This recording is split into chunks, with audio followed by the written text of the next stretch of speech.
La sinalefa és la fusió en una sola síl·laba rítmica de dues vocals en contacte, situades l'una al final i l'altra al començament de mots distints.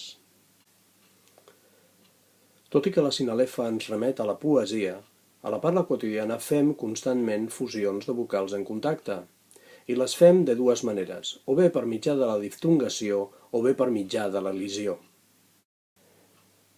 Mirem un exemple de cadascun d'aquests tipus de fusió entre vocals.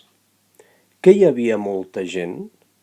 Si us hi fixeu, hi havia és un exemple de fusió per diftongació.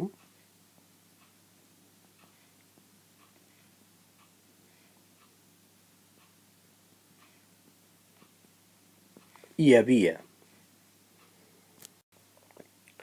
No, només hem fet una hora de cua. Aquí, una hora ens mostra un exemple de fusió per elisió.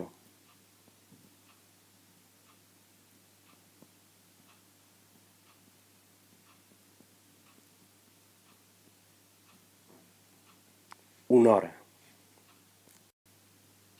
A continuació veurem els dos tipus de sinalefes en aquests tres primers versos del poema La vaca cega de Joan Maragall. Topant de cap en una i altra soca, avançant d'esma pel camí de l'aigua, se'n ve la vaca tota sola és cega. En el primer vers tenim una sinalefa.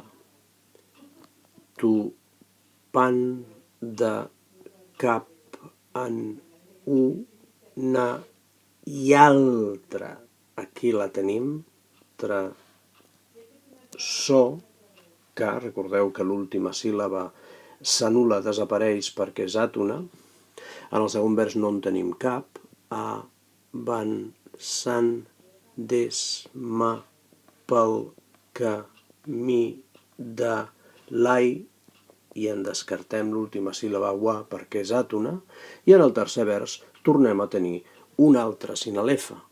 Se'n ve la vaca tota soles se, i en descartem l'última síl·laba per àtona.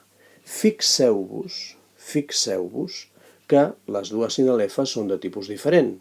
En aquest cas, en el primer vers, tenim una sinalefa per diftongació i altra. En canvi, en el tercer vers, tenim una sinalefa per elisió, tota sola és cega.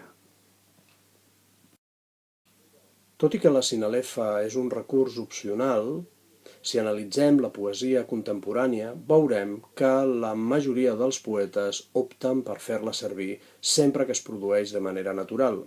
O dit d'una altra manera, si per salvar el nombre de síl·labes d'un vers un poeta se salta una sinalefa natural, es considera que aquest és un vers de poca qualitat.